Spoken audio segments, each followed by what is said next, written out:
Estamos de vuelta a Globo Economía, hoy con Federico Villalobos, economista especialista en el tema de la estructuración y el financiamiento de infraestructuras. Y Federico, en este bloque decía que íbamos a hablar de algo que tú siempre pones sobre la mesa, que dices, bueno, sobre el tema de las asociaciones público-privadas en infraestructuras, que tú antes nos has dicho que son muy necesarias, claro, y muy importantes en este momento, pero hay muchos mitos y realidades, dices tú siempre. ¿Cuáles son esos mitos y esas realidades que existen sobre esas asociaciones entre capital público y privado? Okay. Primero que todo, bueno, tenemos una brecha importante entre lo que invertimos hoy y lo que tenemos que invertir, digamos, para tener a punto nuestra infraestructura a nivel regional. Eso dependerá de cada país, ¿verdad?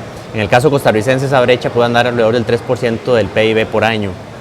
Pero ¿qué hablamos cuando decimos son asociaciones público-privadas? Y tal vez, en vez de ir directo a una definición, hablemos de los mitos que nos permiten definir las asociaciones público-privadas.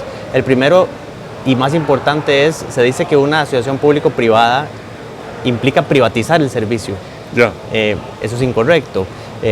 El activo que se está gestionando a través de una asociación público-privada permanece en propiedad estatal, totalmente. Es público.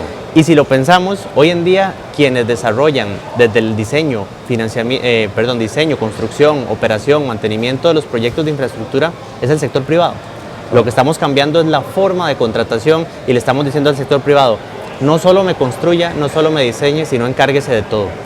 Y eso tiene una gran ventaja, porque además le alinea los intereses al sector privado con el largo plazo del proyecto, ¿verdad? No es lo mismo diseñar y decir, bueno, ahora es culpa del constructor, claro, y tenemos muchas personas a quien señalar. O sea, le implicas al sector privado en la vida futura, por decirlo así, del proyecto que sea, ¿no? Claro, poniendo un ejemplo muy sencillo.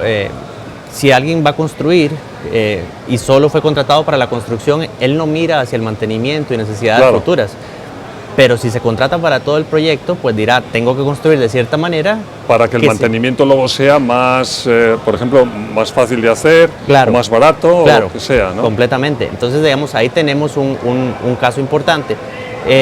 Otro mito que se suele mencionar es en los países tenemos importantes fondos de pensiones que se han ido desarrollando y algunas personas tienden a pensar que como tenemos los fondos de pensión podríamos digamos, dejar de lado las asociaciones público-privadas y que los fondos de pensión corrieran con la financiación, por decirlo así, de esos proyectos. Pero el fondo de pensión por sí solo no se dedica a la gestión de infraestructuras, no es experto en infraestructuras, no necesariamente, dependiendo del nivel de riesgo, asumirá los riesgos propios de un accionista en un proyecto, así que más bien son un complemento importante. Es una fuente, si quieres, una fuente de financiación al final del día, pero no es un experto en empujar infraestructuras. Totalmente, y de hecho más bien lo que buscarán los fondos es un buen proyecto, bien gestionado, con un concesionario fuerte del otro lado, ¿verdad? Entonces más bien es un complemento y no es aquello de que una cosa sustituye a la otra, ¿verdad? Entonces son temas importantes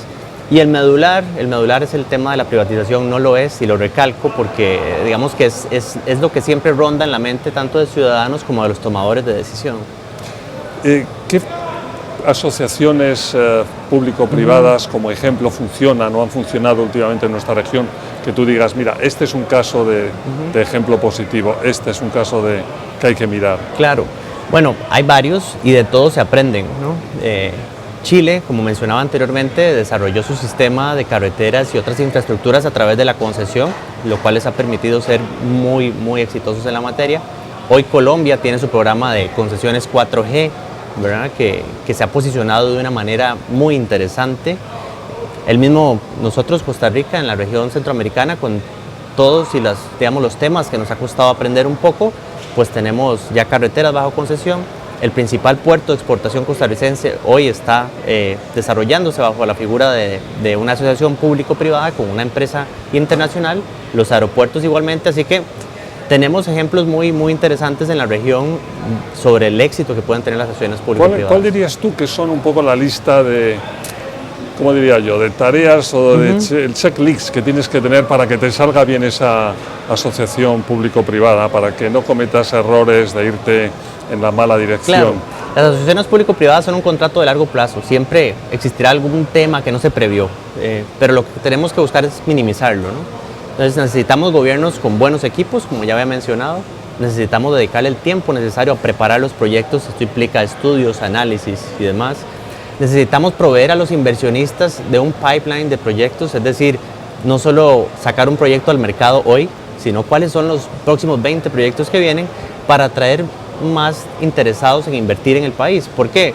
Porque al final de cuentas la competencia que uno busca en este sector se da en la licitación de los proyectos, ¿no? Yo necesito que vengan 3, 4 oferentes para obtener el mejor resultado. Entonces son varias combinaciones de elementos y en este último del pipeline le agrego algo trascendental que es la seguridad jurídica. Sin seguridad jurídica ni el local ni el internacional va a poner la vista. Eso siempre es fundamental.